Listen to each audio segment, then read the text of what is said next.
In today's video, we'll be looking at one of the more unique battleship designs, USS Kearsarge of the United States Navy, the only American battleship not named for a state. Instead, she was named for the Civil War sloop that had been wrecked in early 1894. But what people really remember her for was her turrets, the double-stack design, one on top of the other. Kearsarge would be an interesting ship from the start of her service until the very end, from her stacked turrets to the fact she endured into the 1950s, not as a combat ship, but as a massive crane ship, because those weird turrets were ultimately replaced by a massive crane, turning Kearsarge into a very odd but useful mobile crane. Certainly a strange turn of events, looking at it from outside.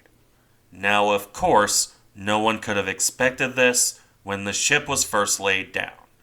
That came on June 30th, 1896, with the ship launched on March 24th, 1898, and commissioned on February 20th of 1900, a bit under 4 years to complete.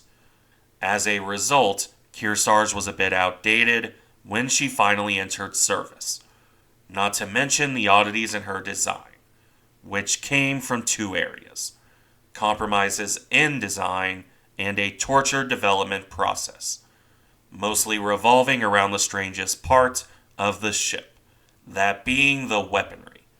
You see, during the initial design study, 4 different weapon layouts were proposed, because of the Navy really wanting 8-inch secondary guns, faster firing than the main battery, and useful for armor that was too heavy for smaller weaponry. On the previous ships, Indiana and Iowa, those had been carried in wing turrets.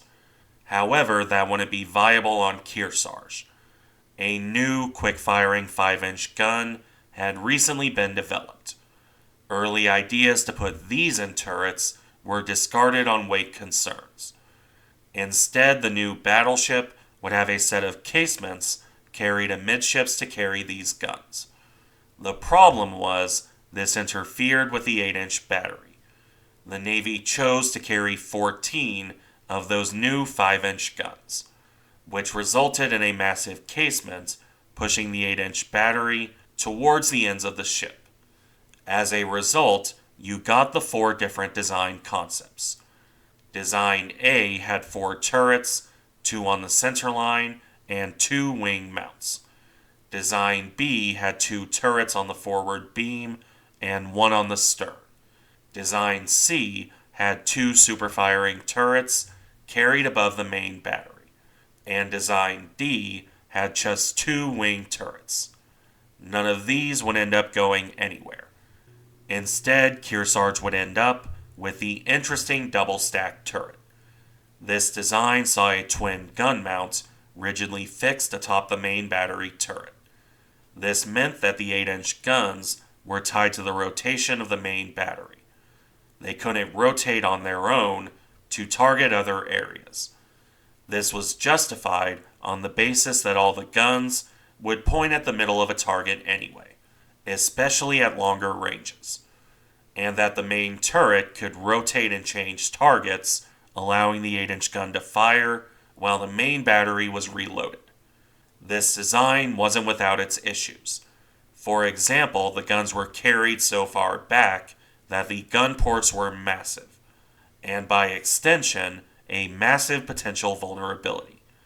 A shell could hit the port and then disable the guns, or so the thought went. In practice, it's difficult to say how much of an actual issue that would have been. With this windy design process done, let's briefly touch on the result. Kearsarge displaced about 11,700 tons at her normal loading. On that displacement, the ship carried a very heavy broadside. First, the 2 double-stacked turrets in the typical pre-dreadnought layout, 1 on the bow and 1 on the stern. Each of these carried 2 13-inch, 330mm guns. The Navy had initially planned on a lighter 12-inch weapon, but ultimately went for the larger option. Above the main turret, the smaller secondary turret rested. Each of those carried two 8-inch, 203mm guns, a total of four 13-inch and four 8-inch guns in all.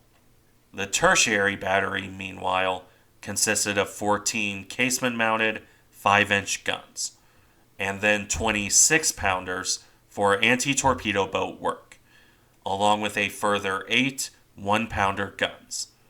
Rounding things off for weaponry, Kearsarge also carried 4 torpedo tubes. Now for the armor protection.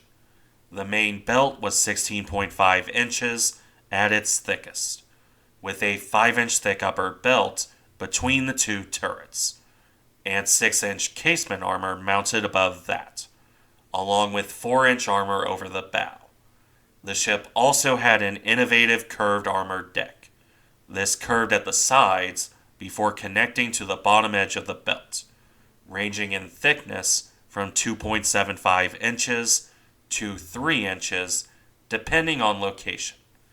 All of this armor and equipment could reach 16 knots on 10,000 indicated horsepower, produced by 2 triple expansion engines through 2 shafts.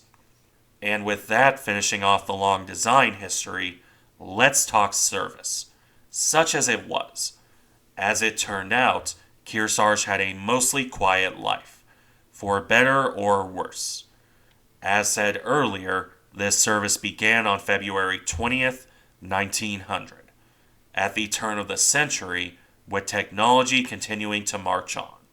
Kearsarge, with her round double-stacked turrets, already looked a bit outdated. That wouldn't change as newer ships came into service. Nonetheless, the battleship was still useful.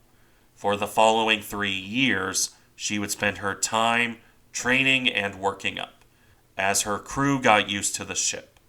This was pretty standard fare, and only really changed in the middle of 1903. In June of that year, Kearsarge was reassigned as flagship of the European Squadron. In this role, she left for Europe on June 3rd for a voyage that would run through the middle of July. During this cruise, the battleship made stopovers in several European ports, 2 of which would prove interesting. On June 23rd, Kearsarge arrived at Kiel in Germany. 2 days later, on the 25th, she would be visited by the Kaiser and Admiral Tirpitz. Wilhelm, in typical style, spent the visit chatting up the crew and admiring the ship. Eager Kaisers aside, Kearsarge would leave Germany on June 30th, and her next notable port visit came on July 13th, 1903, this time in Portsmouth. While there, the Prince of Wales would visit the battleship, a man better known as Kaiser Wilhelm's cousin, the future King George V. The ship would continue to pick up these illustrious visitors as her career ran on. For the moment, though, the battleship returned home. She arrived back in Maine in late July and shifted to flagship of the North Atlantic Fleet, an impressive-sounding title for a role that mostly consisted of more quiet duty. The most exciting thing left in 1903 was visiting Guantanamo Bay in Cuba on December 1st. As part of the formal transfer to American authority on December 10th, 1903. Things did pick up again in 1904, however.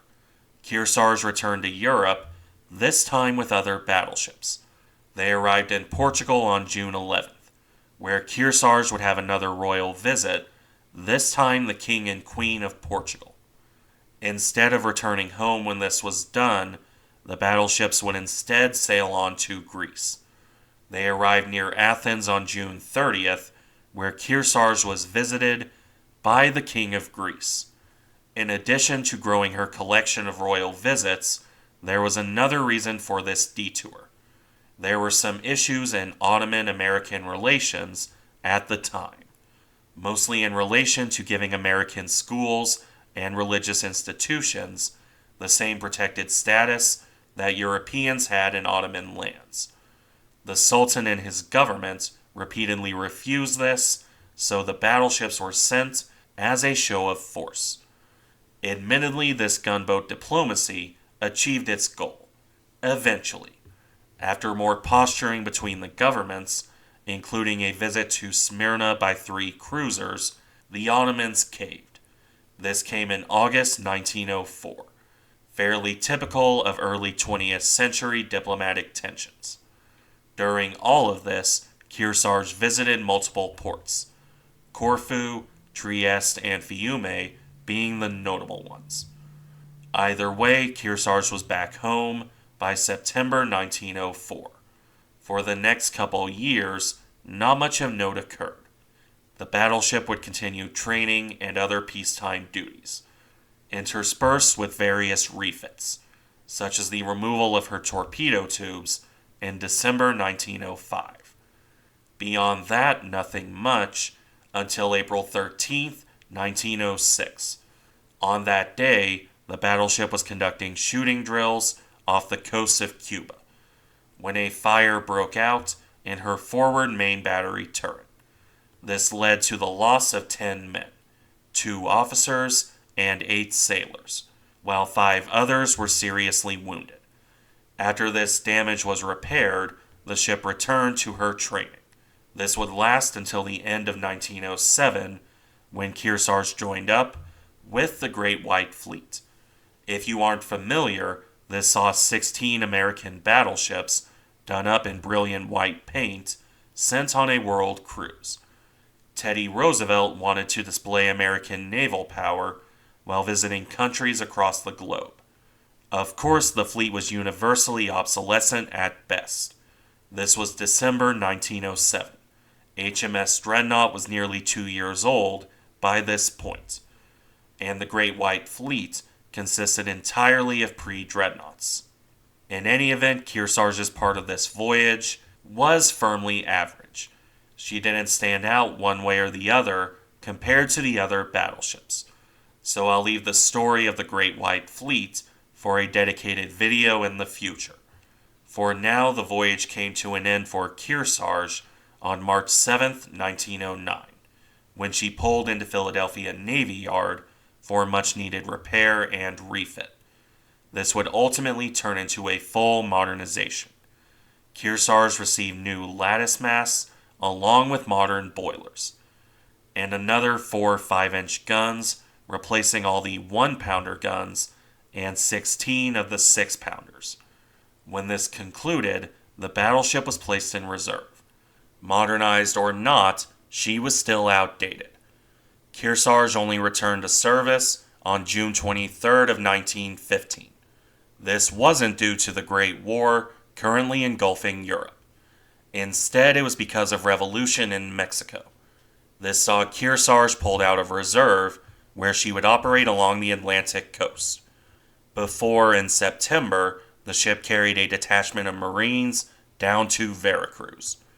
She picked up those Marines in Florida on September 24th and dropped them off in Mexico on September 28th, with the battleship remaining in the area until January 5th of 1916. After this, it was back to training, or alternatively sitting in port. That changed on April 6th, 1917, when the United States entered World War I.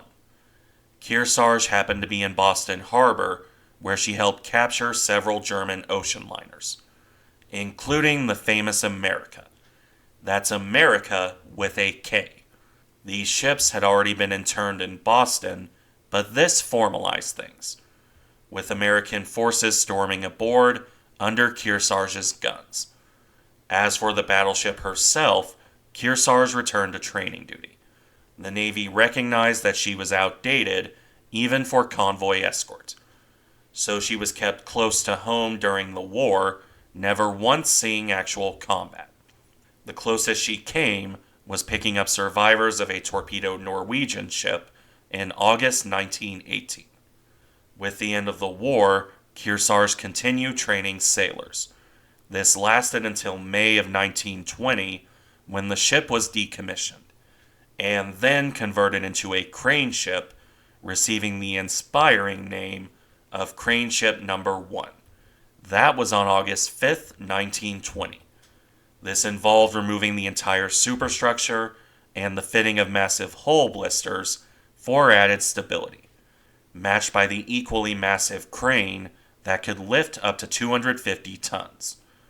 With this new crane, the ship puttered about, helping with construction projects for the next 20 years. A quiet life, to be sure, but a useful one. Not many pre-dreadnoughts would get the chance to continue on like this.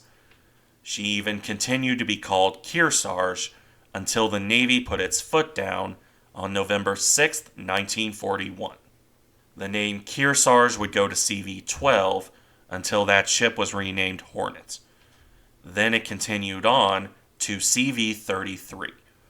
As for her service in the Second World War, Crane Ship Number 1 would continue her role, from helping build or refit battleships to helping refit aircraft carriers.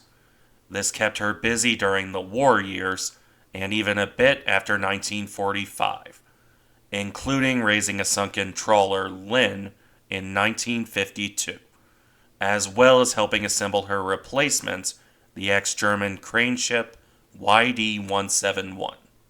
Ultimately, however, the ship and her crane were both outdated, and the ex-Kearsarge was finally decommissioned in 1955, being sold for scrap on August 9th. Thank you for watching. Remember to like, comment, and subscribe if you enjoy the content, and I'll see you in the next one.